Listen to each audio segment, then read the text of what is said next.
j'espère que tu vas très bien. Je suis tellement contente de retourner sur YouTube.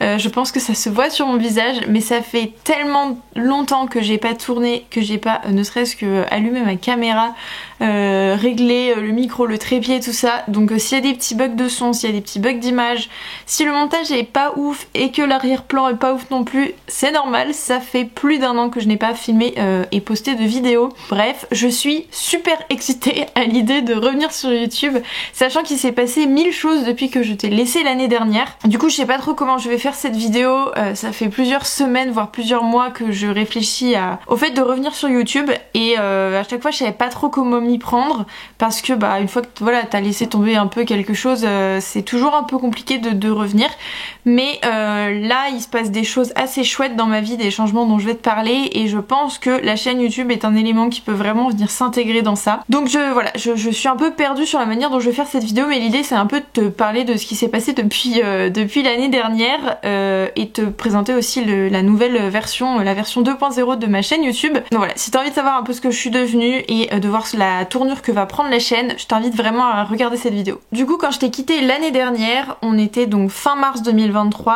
j'avais démissionné de mon ancien CDI.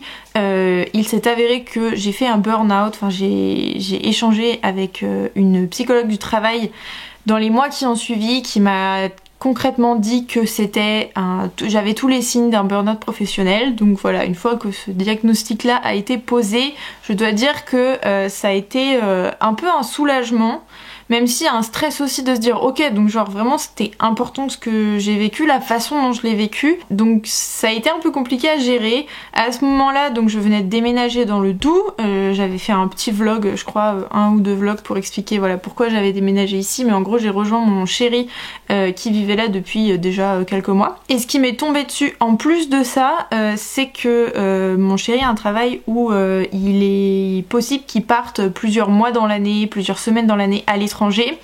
Et là il est parti avec beaucoup plus d'avance que ce qui était prévu aux États-Unis pour 3 mois et demi, je crois, 2 mois et demi, 3 mois. J'étais à peine arrivée, enfin franchement ça faisait 3 semaines que j'étais arrivée dans le Doubs, je connais personne à part lui, j'avais pas de travail puisque je venais de démissionner, on a la chance d'avoir une maison avec un jardin donc c'était cool, mais c'est aussi beaucoup plus contraignant à s'occuper qu'un petit appart à Rennes. Donc voilà, il a fallu que je compose avec cette absence là où bah ça a pas été simple à gérer non plus, enfin ça m'a permis je pense quand même de faire un peu le deuil de mon contrat précédent, de me poser, de vraiment prendre du temps pour moi, mais j'ai eu énormément de mal en fait à accepter de ne rien faire de productif. Enfin c'est un peu bizarre à dire, mais je sais que j'ai ce souci là de quand je fais rien de productif, genre quand je lis un livre, quand je joue à un jeu vidéo, quand je fais rien, en fait j'ai du mal à ne rien faire, et dès que je ne fais rien je culpabilise de ne rien faire. Bref, c'est un autre sujet parce que ça me pose beaucoup de soucis dans ma vie actuelle. Mais en gros, j'ai quand même pris le temps de prendre soin de moi, de poser la tête parce que j'avais clairement besoin de réfléchir à où est-ce que je voulais aller après, parce que certes c'était bien, j'ai démissionné, j'ai coupé le pont, etc. Mais qu'est-ce que je fais après? Enfin je vais pas arrêter ma vie professionnelle à cet âge-là, donc concrètement il fallait que je trouve une solution. Je suis passée par plein d'étapes je vais retrouver un truc dans la même veine, dans le même type de poste, donc assistant marketing, assistant chef de produit, etc. Sauf que ben évidemment je vis à la campagne, donc je me suis très vite rendu compte que ça allait être très très compliqué. J'avais commencé à chercher au mois de janvier. Entre le moment où j'ai démissionné et le moment où je suis arrivée ici dans le Doubs, j'avais à peu près 3 semaines, j'avais commencé à chercher, j'avais même commencé à postuler à des trucs qui m'avaient vachement intéressée. En fait je me suis rendu compte petit à petit que ça allait être hyper galère de trouver quelque chose dans mon domaine à moins d'1 heure de route, parce que les routes ici l'été ça passe mais t'as des bouchons, et l'hiver t'as la neige. Donc j'avais aucune envie de passer 2h30 dans les bouchons, prendre la route, etc. Enfin c'était hors de question. Ça joue aussi beaucoup sur ma santé mentale et pas envie, j'étais pas prête. Donc j'ai cherché des choses plus près, j'ai là de nouveau postulé à des trucs à droite à gauche, etc. Et rien. Pas de retour, pas de... Voilà, marché de l'emploi compliqué en début d'année, l'année dernière aussi, le facteur à la campagne, le facteur aussi de moi qui n'avait absolument plus confiance en moi, et donc je postulais, je pense, à des choses qui ne correspondaient pas spécialement à ce que j'aurais été capable de faire, mais parce que j'avais peur de ne pas réussir à les faire. bref, c'est un autre sujet aussi. Mais j'en reparlerai aussi parce que je pense que c'est hyper important de parler de ce genre de choses, en fait, un peu la déconvenue dans le monde du travail. Et en fait, ce que j'ai fait, c'est qu'à un moment, je me suis dit, ok, bah tu sais quoi, en fait, je commençais à ne plus apprécier être chez moi toute seule, du coup, parce que moi qui n'étais pas là, toute seule à rien faire. Vraiment, ça devenait insupportable. C'était les mois d'hiver, donc il faisait nuit à 16h30. Enfin, j'avais l'impression de passer mes journées à zoner dans la maison. J'étais un zombie, c'était horrible. Et du coup, j'ai cherché un job alimentaire que j'ai trouvé assez facilement. Enfin, j'ai postulé à 3-4 trucs et j'ai été prise du coup en CDI 35 heures, donc costaud, hein, dans un supermarché, dans un Leclerc, où je faisais mes courses. Donc vraiment plus pratique, il n'y a pas.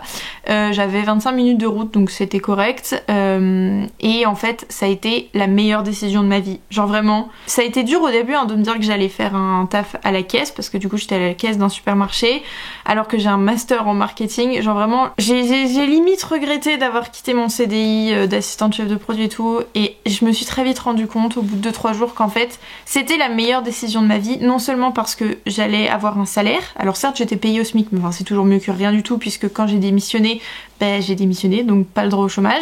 Donc j'avais un salaire, j'étais occupée, j'avais une équipe qui était géniale, il y avait plein de personnes qui étaient là depuis longtemps, il y avait plein de jeunes, parce que du coup je suis arrivée au mois de mars, donc très vite il y a eu les jeunes qui étaient là que les samedis, puis qui ont fini les cours au mois d'avril, et du coup ils étaient là tous les jours quoi. Je me suis vraiment très très bien entendue avec tous mes collègues, l'ambiance était excellente, même avec les gens qui bossaient pas à la caisse, mais voilà dans les rayons et tout, enfin incroyable.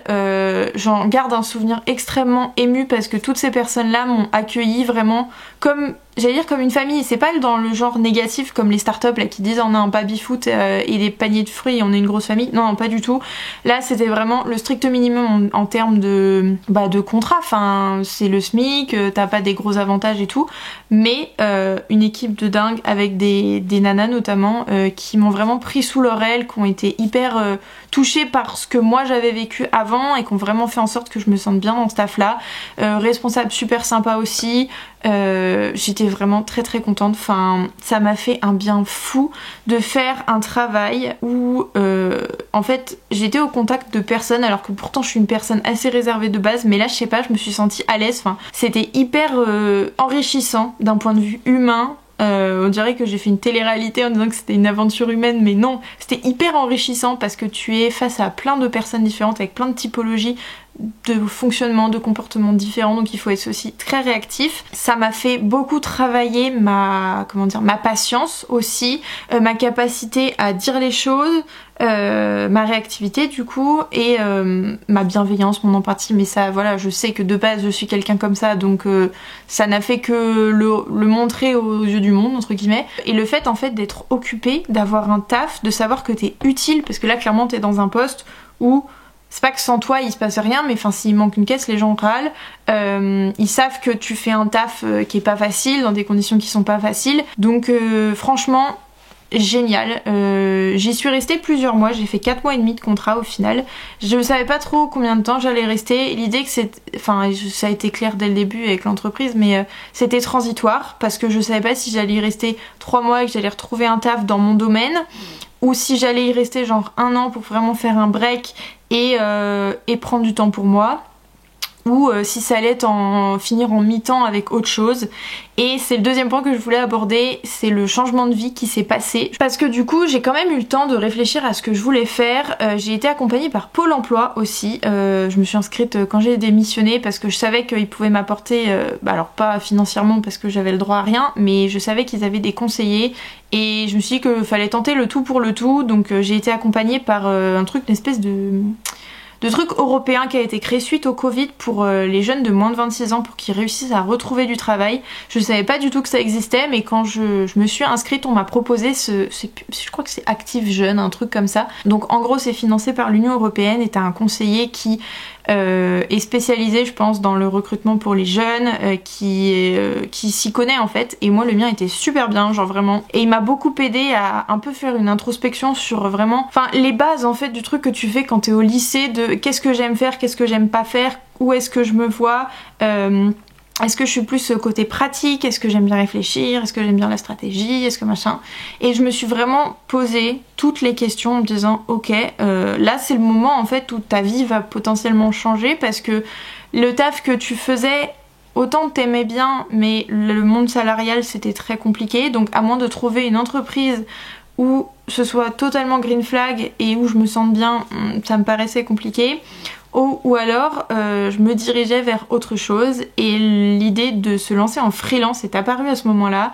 Ça m'avait déjà effleuré l'esprit il y a quelques années quand je m'occupais beaucoup de ma chaîne YouTube justement parce que je m'étais dit que je faisais en fait de la création de contenu, je développais une stratégie pour ma chaîne YouTube et mon compte Instagram et ça mixé à mon master en marketing et com, ben concrètement ça pouvait faire un mélange assez sympa. Donc j'ai commencé à me diriger vers cette voie-là en disant ok, j'ai envie de créer ma boîte, c'est le moment, ça fait des années que je dis que je le ferai. Du coup ça a germé dans ma tête pendant le printemps 2023 et j'ai décidé de tenter le tout pour le tout en me mettant en sécurité au début, donc en restant chez Leclerc. Et j'ai fait une formation avec une fille qui s'appelle Lucie Eripré. C'était une formation sur le content management, donc en gros c'est on va dire la version plus du community manager, voilà.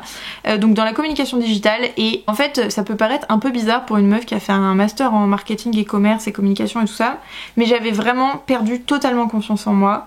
Je me sentais pas capable de me lancer et dans un nouveau métier parce que quand même le content management c'est une branche à part de la communication et moi j'ai plus fait du marketing et en plus de ça ben je me voyais mal me lancer dans l'entrepreneuriat tout court. La partie métier passe encore mais l'entrepreneuriat, la gestion du début, trouver des clients, ce genre de choses c'est pas quelque chose qui est forcément simple. J'avais perdu confiance en moi comme je te le disais, donc vraiment faire une formation ça m'a permis déjà de me booster en me disant ok, genre la formation c'était 4 mois, t'as 4 mois pour faire quelque chose en fait, t'as 4 mois pour t'as investi dedans donc t'as 4 mois pour créer ta boîte en fait.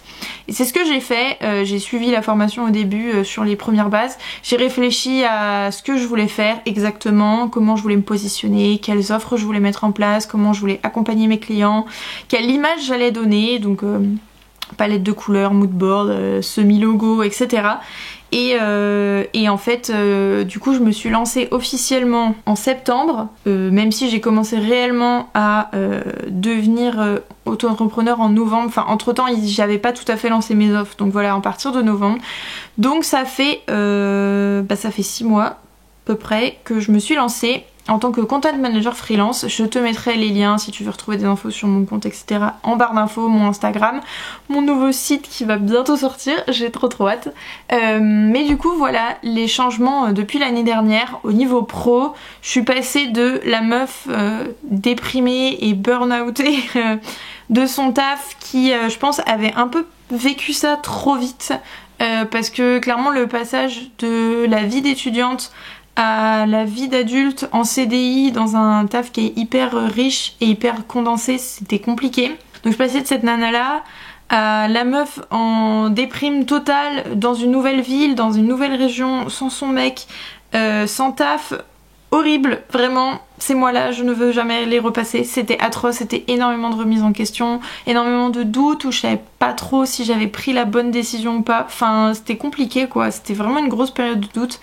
Et puis après, cette idée qui a germé où je me suis dit, ok, en fait, c'est ça que je veux faire. Au pire, ça marche pas. Et là, même maintenant, c'est ce que je me dis. Au pire, ça marche pas et je retourne vers autre chose. Mais j'aurais énormément grandi de cette expérience parce que même là, en 6 mois, j'ai pris des décisions pour moi-même que je n'avais jamais prises avant.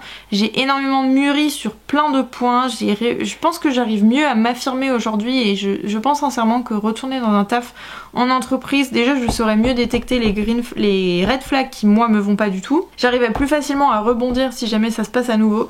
Donc je suis super contente de cette décision et c'est aussi pour ça que je pense que la chaîne YouTube a un intérêt. J'ai délaissé ma chaîne l'année dernière parce que ma vie n'avait plus rien d'intéressant et que j'étais tellement dans un état pitoyable. Enfin concrètement je passais mes journées en pyjama à bouffer des trucs devant la télé donc, et à pleurer sur mon sort, à regarder 10 minutes ou un quart d'heure ou 2 heures les nouveaux jobs qui étaient postés, envoyer des CV et il se passait rien. Donc je n'avais rien à filmer, j'avais pas envie de parler de sujets, voilà. Mais là, sachant que j'ai lancé du coup mon auto-entreprise, que la vie de freelance c'est quand même un truc assez à part, enfin j'avais pas trop d'idée de ce que c'était vraiment avant, enfin je voyais tout le monde se lancer en freelance surtout après le Covid concrètement, j'avais pas spécialement d'idée de ce que c'était, comment tu t'organisais, comment tu le vivais, ce que tu devais, tout ça. Du coup, là, l'idée avec cette chaîne YouTube, c'est un peu d'aborder cette partie-là, d'en faire toujours un peu un carnet de bord de ma vie, parce qu'au final, cette chaîne, c'est aussi moi, enfin c'est surtout moi, et c'est un peu les choses que je traverse. Avant, j'étais étudiante, après j'ai été salariée, et maintenant je suis freelance, et cette chaîne me suit. Donc voilà, j'avais envie de parler de ces sujets-là. Du coup, j'ai fait une petite liste des choses dont j'allais parler sur ma chaîne, que j'avais envie d'aborder. Donc j'en parle rapidement. Les sujets, c'est genre être chef d'entreprise, la vie d'adulte, le burn-out, parce qu'on veut rester glamour ici, l'entrepreneuriat, des vlogs, parce que je pense que ça peut être super intéressant, des conseils d'organisation, parce que être organisé quand on est au lycée ou à la fac ou dans les études sup et être organisé quand on est freelance, finalement c'est pas très loin. Mes projets perso aussi, le cap des 25 ans même si j'en ai 26, le projet de mon site, j'ai bien envie de te faire des petits vlogs build-in public pour te montrer en fait ce sur quoi je travaille sur mon site. Je pense que ça peut être super cool. Puis j'ai très envie aussi d'avoir des souvenirs de cette période-là où j'ai créé ça, etc. pour pouvoir retomber dessus plus tard. Le post-études, parce que ça fait pas de mal de parler de ces choses-là et des grosses différences qu'il y a. Il y a vraiment un fossé. Donc ça m'intéresse beaucoup d'en parler aussi. Il y a un côté un peu thérapeutique à ces vidéos-là. Notion aussi que j'utilisais dans le perso pour ma chaîne YouTube, mais que j'utilise au quotidien aujourd'hui. D'ailleurs, mon Notion est sur mon écran actuellement. Le changement de vie que j'ai vécu et tout ce que ça implique, les réseaux sociaux aussi parce que du coup c'est mon quotidien maintenant, c'est mon métier, c'est mon expertise, donc voilà, ça peut être intéressant. Nouvelle vie, la création de la micro-entreprise et les péripéties que j'ai vécues parce que ça n'a pas été une mince affaire bien sûr. Ah oui, l'année 2023 a été une année très compliquée au niveau du coup pro. Jusque dans la création de l'autre entreprise et les problèmes administratifs. Vraiment, ça a été une année entière de merdouille administrative, l'URSSAF qui rejette ma demande de création d'auto-entreprise, les impôts qui me font suer avec une taxe d'habitation que je n'ai pas à payer, la CAF qui me casse les pieds aussi, un enfer, vraiment un enfer. Là je touche du bois, depuis le début de l'année 2024 je n'ai pas trop de soucis, donc je croise les doigts. J'ai bien envie de te parler aussi de mission client, enfin de comment je m'organise en tant que freelance pour gérer mes missions clients, je pense que ça peut être super intéressant aussi. Les premiers jobs et le taf alimentaire et des bilans YouTube. Enfin, un bilan YouTube en l'occurrence. Mais du coup voilà, j'ai bien envie de te parler de tous ces sujets-là. Si jamais t'as des questions en commentaire, si jamais y a des choses que tu souhaites que j'aborde, il n'y a pas de souci, je sais pas trop ce que va donner ce changement de direction de ma chaîne YouTube. Je m'attends pas à, entre guillemets, faire autant de vues que ce que je faisais avant, même si voilà, il y a des vidéos qui tournaient entre 200 et 300 vues. Mais c'est aussi, comme je te disais, un peu mon carnet de bord. J'ai bien envie de garder une trace de tout ça. J'aime beaucoup l'exercice YouTube, le fait de filmer, le fait de monter. C'est un truc avec lequel j'étais absolument pas à l'aise auparavant et ça se voit sur les premières vidéos que j'ai publiées. Mais j'adore ça et ça m'a beaucoup manqué en fait, ce format long, ce format posé où j'ai le temps de dire les choses et de faire mes phrases à rallonge, alors que sur Insta, les réels maintenant c'est 3 minutes mais ça reste très court. J'espère que ça va te plaire. Évidemment si c'est un sujet qui ne t'intéresse pas, la vie de freelance, les changements etc, ou que t'as plus envie de voir ma tête, n'hésite pas à te désabonner, j'ai aucune envie de pourrir ton feed YouTube. Mais voilà, si jamais ça t'intéresse, écoute, je suis ravie de te retrouver pour ce nouveau démarrage, cette nouvelle direction que prend ma chaîne YouTube. Du coup l'idée, si j'arrive à tenir sur le rythme, parce que je me suis lancé 50 milliards de projets en même temps et que j'ai pas non plus un temps infini, c'est 2 vidéos par mois sur ces sujets-là, variés, un peu de lifestyle si j'ai envie, des formats vlog, pas forcément des vidéos super longues comme celle-ci, mais ça peut être 5-10 minutes. Je suis super contente, donc voilà, je te laisse, je te fais des gros bisous et n'hésite pas à me dire si t'as des idées de vidéos, des choses ou des questions, etc. Je me ferai un plaisir de t'y répondre. Salut!